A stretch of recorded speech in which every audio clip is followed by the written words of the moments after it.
Hello everyone. So in this video I'm going to share some of my opinion and experience after using the MacBook Pro 2020 M1 chip just after 2 days.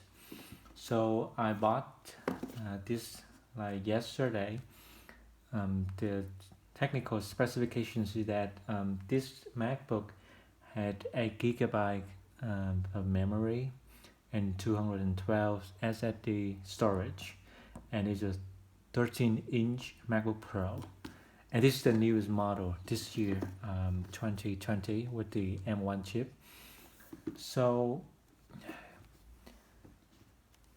before I decided to buy this one, I was really confused and was unsure whether I should buy a MacBook Pro or MacBook Air. So in this video, it's just some of my personal opinion and why I decided to buy a MacBook Pro.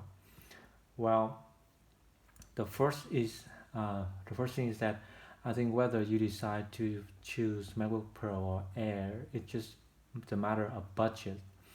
Like if you can afford a higher amount of budget, then I think people would just go with the MacBook Pro.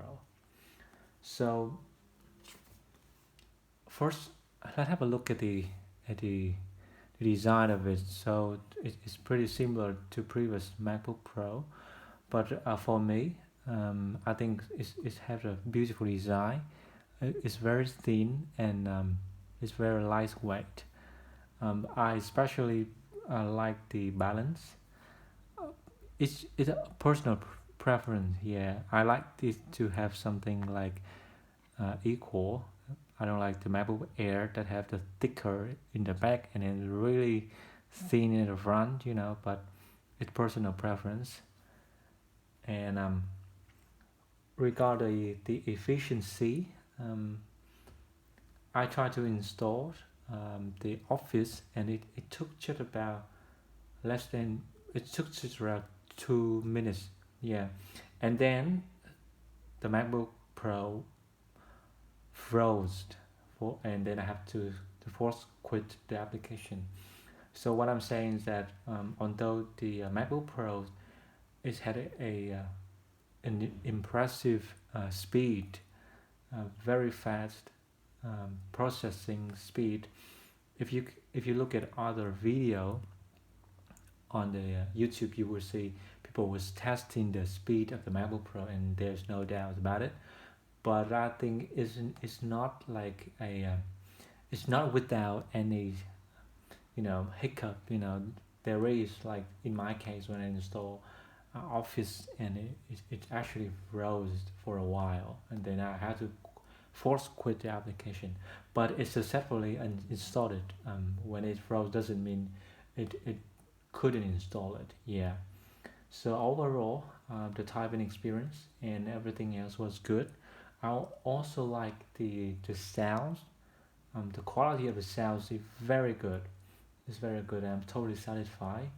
I know some people doesn't really like the touch bar, but for me, it's really useful, and I think it's really worth using it.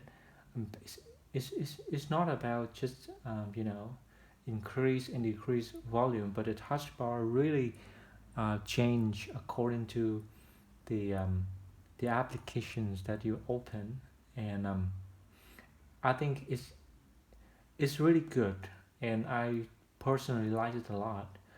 Before I bought it, some people just complain about like the touch bar of the MacBook Pro is not really good, and it's inconvenient. It's not as good as the physical key. So I was a bit nervous and was a bit unsure, but I just went with buying the MacBook Pro with a touch bar, and so far I'm very happy with it. I don't see much difference between the physical one and this one. In fact, I prefer this one. It's so convenient. You can remember your email or words that you can type in. You can start the application or end it within just touch bar, and the Siri as well. You have the Siri over here. if you just touch on the Siri here, and then you can command the Siri, and it's super convenient. So yeah, overall, I decided to buy the MacBook Pro, use it for 2 days, and so far very happy with it. So thank you for watching.